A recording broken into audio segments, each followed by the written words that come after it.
안녕하십니까. 이 시간에는 성령의 가르침은 보편적인가에 대해서 말씀을 나누겠습니다. 만약 성령의 가르침이 보편적이라면 누구나 목사가 되어 사역해도 문제가 없습니다.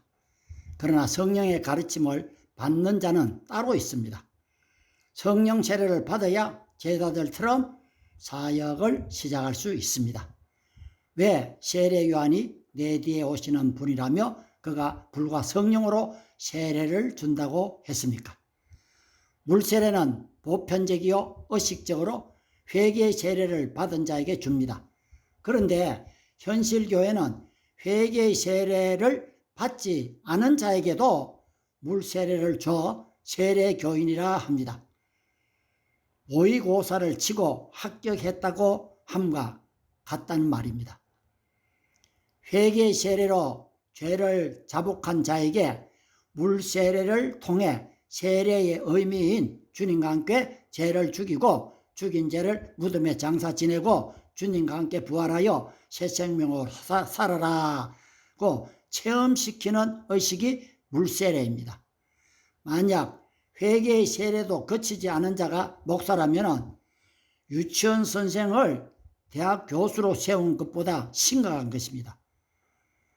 목사가 의의 말씀을 경험하지 못해 젖병을 물고 사역하는 것이 육신의 눈으로 보인다면 교인들이 다 떠날 것이지만 보이지 않으니 그냥 따라갑니다.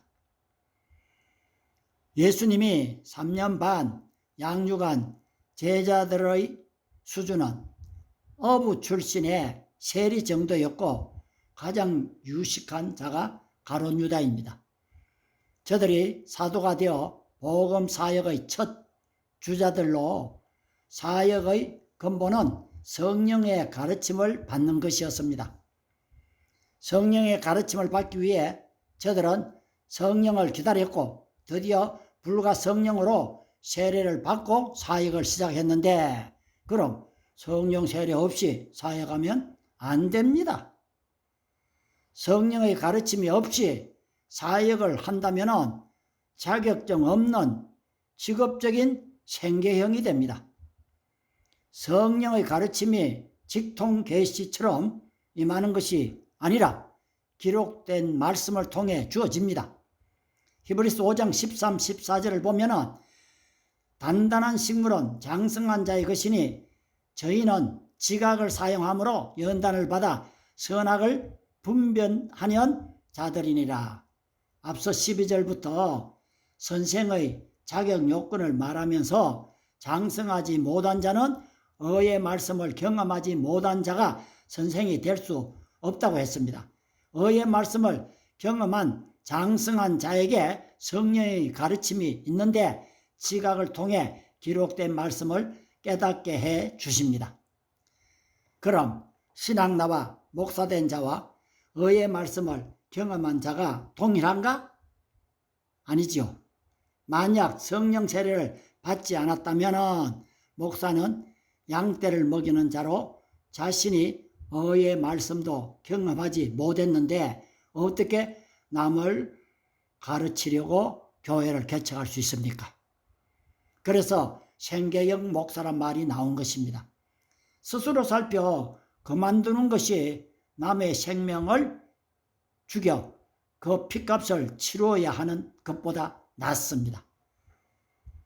성령 세례를 받고 시작된 예루살렘 교회가 놀랍게 부흥이 되고 또 흩어져 선교하다 순교의 제물이 된 역사적 사실을 알 것입니다.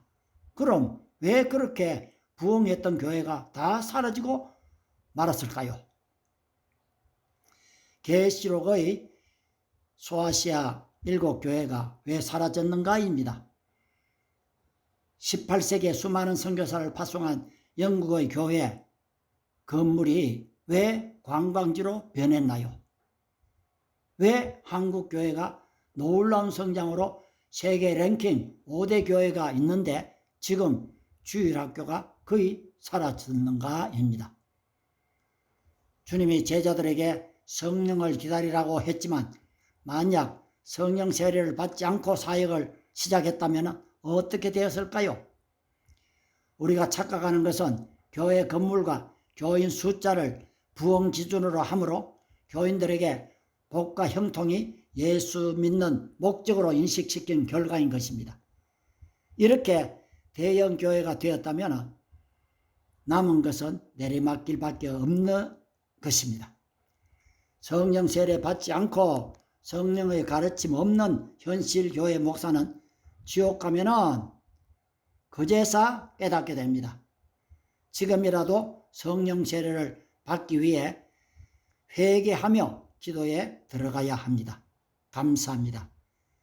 다음에는 성령님이 나의 서성에 대해서 나누겠습니다.